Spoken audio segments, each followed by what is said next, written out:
Hello guys, magandang araw, magandang buhay po ulit sa inyong lahat dyan. Welcome back and again, this is Dan's Collection. Share ko lang po mga idol, yung bagong hunt po natin ngayon na 5 piso. Marami po kasi akong nakitang error dito sa barya na ito. Dapat ito po yung tinatawag na rare error coins na may mga matitinding error na makikita po dito. Ayan po. Ayan. Marami po kasi ang nag-aalok sa atin nito, mga gantong klaseng error. At nagtatanong din po kung may value ba ito. So ito po yung tatalakayin natin ngayong araw na ito at aalamin ang presyohan nito, itong error coins na nakuha po natin. Pero bago po ang lahat, baka bago ka pa lamang sa ating channel, ay pwede kang mag-subscribe, mag-like and share at pindutin na rin po ang notification bell para ma-update kita sa mga susunod ko pa ng mga video.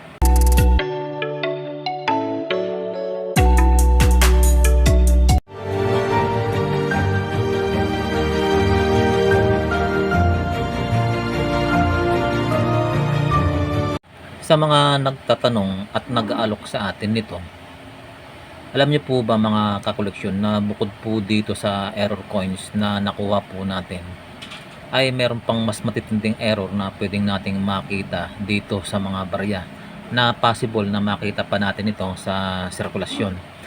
I-share ko lang po sa inyo mga kakoleksyon yung mga maling barya o error coins na meron ng mataas na collector's value ngayon dito sa Pilipinas. Unahin po natin mga idol ang off-center error coins na makikita dito sa mga barya. Ito po ay may maliit hanggang sa palaking blankong espasyo na makikita dito sa gilid o bilog po ng barya. Hindi ito na sentro ng coins press machine ang pagkakatama sa paggawa dito, kaya nagkaroon po ito ng kakaibang itsura na maaring makita sa 1 sentimo, 5 sentimo, 1 piso, 5 piso hanggang sa 10 piso na pwede rin pong makita sa mga old coins. At dahil sa magandang pagkaka-error nito, ito nga ay legit na binibili ngayon ng mga coin collector sa mataas na halaga. So depende po kung saan tumama ang error nito dito sa mga barya at sa taon at sa condition po nito, na pwede pong umabot ang halaga nito ngayon 2,000 up to 5,000. At isa pa na pwede po nating makita dito na may matinding error sa mga barya ay ang double print error coins. Ito marahil ay tinamaan ng 2 beses sa pag-coin press dito ng makina sa planchet ng barya, kaya nagkaroon ito ng kakaibang itsura. Doble ang makikita mong larawan nito sa isang barya na may 2 mukha na makikita sa harap at sa likod nito, na pwede ring makita sa mga 1 sentimo, 5 sentimo, 1 piso, 5 piso at sa mga 10 piso. At pwede rin itong makita sa mga old coins, foreign coins at sa kahit na anong klaseng barya. At merong pang isa mga idol na mas matindi ang error kaysa dito. Ito yung tinatawag na multiple strike o triple print error coins na bihirang mangyari sa mga barya, na tinamaan ito sa pangatlong pagkakataon ng 3 beses sa paggawa po dito. Kaya nagkaroon po siya ng 3 mukha o 3 larawan na makikita sa harap at likod nito na pwede ring makita sa kahit na anong klaseng barya. Ito ay nagkaroon ng napakataas na collector's value at ito po ay kinokolekta at binibili sa mataas na halaga ngayon. At ang isa pa sa napaka-rare na may matitinding error ngayon na kung tawagin ay wrong planchet error coins, ibig sabihin mga idol, mga barya na nagawa sa planchet ng 1 piso o sa planchet ng 10 piso o sa kahit na anong barya. Katulad po nito, 5 piso na na-extract po sa planchet ng BSP 10 piso, na bihira din mangyari sa mga barya. At ang new generation currency year 2014 with microtext na makikita dito sa 1 piso. At ang tinatawag na sample coins o trial coins 10 piso na may 2 ulo o imahe ni Andres Bonifacio at Emilio Aguinaldo na nasa planchet ng new generation currency 10 piso. So ito yung mga bihirang barya na in demand ngayon na may matitinding error na merong napakataas na collector's value ngayon. mga extreme error coins sa mga barya na kinokolekta at legit error na binibili po sa mataas na halaga ng mga coin collector. Mga rare, mga expensive error coins na pwede pong umabot ang value nito 3,000 up to 10,000 pataas mga idol. Depende po yan kung saan tatama ang error nito at depende rin po sa taon at sa condition po ng barya. So dapat ito po yung mahanap natin mga kakoleksyon dahil napakataas po ng collector's value nito. At ang nakuha po natin ngayon na year 2000 to 5 piso, kaya po natin ito kinolekta. Kakaiba po siya sa ibang karaniwang barya na year 2002 na 5 piso. Ito po yung normal coins mga idol. At naiba rin po itong baryang ito, naiba po yung error nito dito sa dati na po nating nakolekta na year 2002 na 5 piso na nasa likod naman po yung error nito. Ito po, yan po.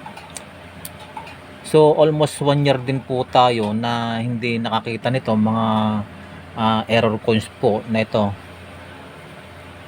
Ito po, ibig sabihin mga idol, medyo mahirap na rin makita ito sa sirkulasyon. Maganda po kasi yung mga pagkaka-error nito dito sa 5 piso. Kaya ito po ay kinokolekta at itinatabi. Kaya medyo bumihira na ngayon ito sa sirkulasyon. Kahit na sinasabing common error lang daw po ito dito. Kung titignan nyo mga idol, medyo luma na siya. Pero buo pa rin naman yung mga details nito. Ayan po. So ang unang error po nito mga idol, wala namang sign ito na napudpud na siya.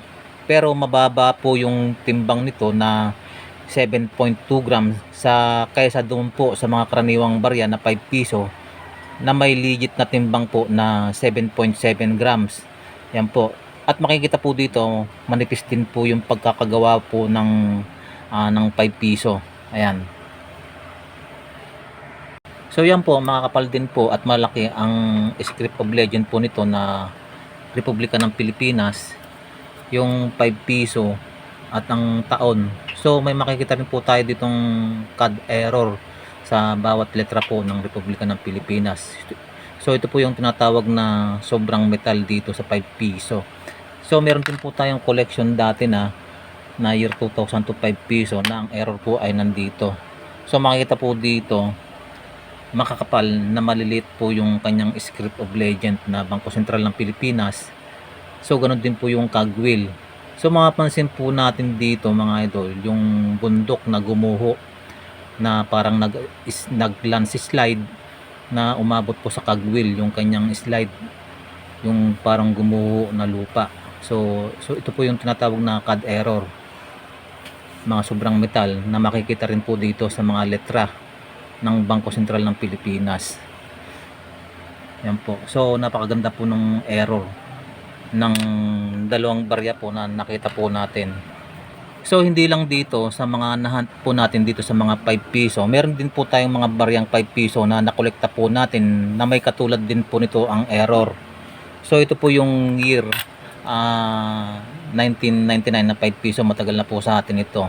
So ang kaibahan ng error po nito, makakapal at malalapad po yung script of legend po nito na Bangko Sentral ng Pilipinas kumpara po dito sa normal coins na year 1999 na 5 piso. Ayan po. So meron din po tayong year 2002 na wala po siyang star mga idol. Ito po. Ito. So ito po yung mga idol, oh. So tignan po ninyo maigi. Ayan. Compare po ninyo dito sa year 2002 yung normal coin. So makikita po ninyo dyan wala po siyang star dito. Ayan. So ayan po. Compare po dito sa normal coins, meron po siyang star. Ayan. At bukod po dito mga idol, malalaki din po yung kanyang script of legend na Bangko Sentral ng Pilipinas. So ganoon din po yung taon, compare po dito. So para sa akin ito po yung mga bihira ngayon mga idol na mga error dito sa 5 piso, kaya tinatago lang muna natin itong mga ganitong klaseng error. Hindi ka na basta-basta makakita ngayon mga ganitong error sa sirkulasyon. At meron din po tayong koleksyon ng mga grease error coins.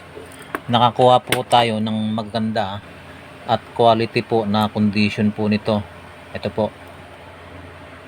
Ayan. So ito yung mga koleksyon po natin na pinili lang po natin yung magagandang condition dito. At patuloy pa rin po tayo naghahanap ng mga kakaibang error dito sa mga 5 piso. Baka sakaling makatisod o makachamba po tayo ng mga bihirang barya na may mas matitinding error kaysa dito po sa nakuha po natin, katulad ng mga pinakita ko kanina, mga extreme error coins na binibili po ngayon. So para po doon sa mga nagtatanong kung may value ba itong mga hawak natin ngayon na mga error coins katulad nito, yan po, dahil meron po tayong nakikita na merong may hawak nito katulad ng sa atin at may nag-aalok din sa atin nito kung magkano po daw natin ito binibili. So hindi naman natin ito mabili-bili dahil meron na nga po tayo nito. Ito pong mga ganitong error coins. Ang alam ko lang sa ngayon mga idol, sa mga online market lang may presyo itong mga nakokolekta po natin na mga error coin na 5 piso. So napakataas po ng value nito sa mga online market. So share ko lang po sa inyo yung mga presyo nito ngayon sa online market, itong mga error na pinakita ko po sa inyo. So unahin po natin mga idol, ito pong mga struck progress error coins na 5 piso na hawak po natin. May value ito ngayon na 1,500 mga idol. So ang taas po, grabe. Next po natin, ito pong year 2002 na 5 piso with CAD printing error coins na makikita po dito sa harap ng 5 piso. Ito po ay may value ngayon na 4,000 mga idol. So napakataas po. Ang semi hard to find BSP year 1999 5 piso error coins na may makikitang large script sa reverse. May value po ito na 2,500. So napakataas din po ng value nito, katulad din po ito ng hawak natin ngayon. So yan po ang presyo nito mga idol sa mga online market. At para naman doon sa mga nagtatanong kung saan ba pwedeng magbenta ng kanilang mga coins, ay pwede po kayong magbenta dito sa mga online market katulad po ng eBay o kaya Carousel. So pwede po nyong presyohan ang inyong mga barya dito kahit magkano. O kaya join po kayo sa mga GC ng mga coin collector dyan sa Facebook group. Diyan po pwede kayong magtanong at para magkaroon din po kayo ng kaalaman o idea sa mga hawak po ninyo ng mga barya, kung may value ba ito o wala. At pwede rin po kayong mag-post at magbenta po dito. So maraming mga legit coin collector dito na bumibili po ng kahit na anong klaseng barya, mga old coins, silver coins, mga error coins, foreign coins, paper bills, ay pwede po ninyong i-post dito. Basta siguraduhin lang po ninyo mga idol na kabenta-benta po ang inyong mga barya na inaalok sa mga coin collector para madali po yung mabili. At kung tatanungin nyo naman ako kung bumibili po tayo nito mga error coins katulad po ng hawak po natin, ito po. So hindi na po tayo bumibili nito mga idol dahil meron na po tayong collection nito. Pero pwede po natin bilhin ito mga ka-collection kung bago po ang condition po nito ng 5 piso. Yan po. So ang alam ko, wala na pong umiikot nito sa sirkulasyon yung mga bago po nito. So bihira na po yatang makita yon yung mga bago po nito. Pero kung meron kang naitatabi nito, yun lang po yung pwede nating bilhin dito sa 5 piso. Basta bago pa ang condition mga idol, kung meron ka, ipakita lang po yung larawan o close video po nito sa ating page Dance Collection po. Kapag tugma po yan sa hanap ko, so bibilhin po natin yan. So hanggang dito na lang po ulit mga ka-collection. Sana nakapagbigay po ulit tayo ng konting impormasyon tungkol sa mga barya. Maraming salamat po and God bless.